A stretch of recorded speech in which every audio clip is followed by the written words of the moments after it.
2 ఏళ్లలో 17,000 కోట్ల రూపాయలు ఖర్చు పెట్టాం. రాబోయే 3 ఏళ్లలో 36,000 కోట్ల రూపాయలు ఖర్చు పెట్టి ప్రతి ఒక్క ప్రాంతాన్ని సేవలం చేసే బాధ్యత ఈ ప్రభుత్వాలని మరొకసారి విజ్ఞప్తి చేస్తున్నా. ఉత్తరాంధ్ర మొదలుకొని అన్ని ప్రాజెక్టులు పూర్తి చేస్తాం. జలధార ఇది ఒక వినూత్నమైన కార్యక్రమం. భూమిని జలాశయంగా చేసుకుని ఎక్కడికక్కడ భూగర్భ జలాలు పెంచే బాధ్యత ఈరోజు మనం తీసుకున్నాం. 100 days ప్రోగ్రామ్ ఇచ్చాం. ఇది అదనంగా ఖర్చు పెట్టి ఎక్కడికక్కడ భూగర్భ జలాలు పెంచుతాం.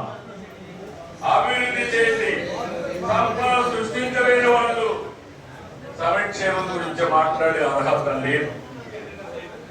సంక్షేమం, అభివృద్ధి, సంపద సృష్టి అనేది ఒక సైకిల్. దానికి కట్టుబడి పని చేస్తున్నాం.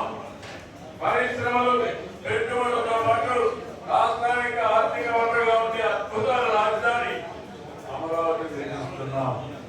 వైసీపీకి రాజధాని మీద ఒక విధానం లేదు, విజన్ లేదు. విషయం అక్కడమే తెలుసు.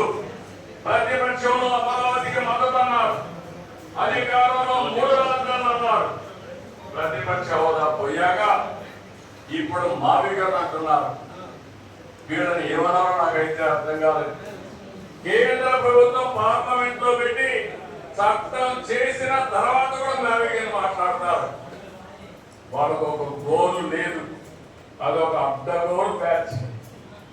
ఏం మాట్లాడతారో కూడా తెలియదు. అదే వాళ్ళు చేసే పని. విశాఖ ఉక్కు మన సెంటిమెంట్.